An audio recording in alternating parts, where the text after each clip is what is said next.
Урматтуу төраға, урматтуу депутаттар, мен мынау спорт комитеттин первый замына суроо айтайын дедим эле.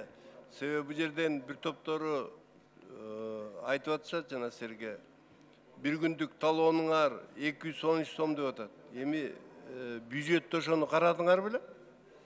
Ооба каралган, бул тиги биздин республикалык спорт коллежинде 400 балага окуйт а жерде бир күндүк тамак 213 сом, бир жылда 23 миллион сом каралган ал. Бул питание защищенная статья. Ошону берип атасыңар да? Берилип атат ал, ошо жактан тамак ичишет балдар. Азыр 2 айга гана каникулга тарашат, 9 ай ошол жерден тамак ичип, ошол жерден машыгышат. Силер 213 сом менен жакшы результаттарды көргөзүп атасыңар. Азыр мына единоборство, классический, вольный, дзюдодагылар дүйнөлүк масштабта Азияда, мирде призовый место чемпион болуп келе атышат. Анан бул жерде кээ бирлери билбейт экен да. Мен спорт очоң айткам, 25 иймерчи илгеричи.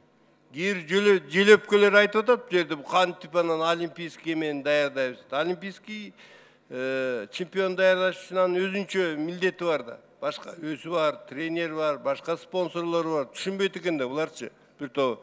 Мага айтсаңар, мына Чукуларада мына бир топ жана Айсулууга окшогон кыздарыбыз чыгып атат. Көпчүлүктөрү республиканский масштабта абдан чоң ийгиктерге жетишип атат. Сиз айтыңызчы, азыркы мына Чукуларада катышпайсыңар, бирок ошого даярданып аткан балдар барбы? Кыздар барбы? Ооба, бүгүнкү күндө биз ушу олимпиадага даярдык көрүү боюнча курама командага уруксат бердик. Алар өзлөрүнүн даярдыгын башталды. Ошо курама командада жүргөн Айсылууга окшогон кыздарыбыз 75 000 сом мамлекет тараптан стипендия алат. Андан тышкары ошо командировкасы, мелдешке катышуусу, биякта машыккандар ушу мамлекет тараптан каржыланат. Ал даярдыктар башталды бүгүнкү күндөн баштап.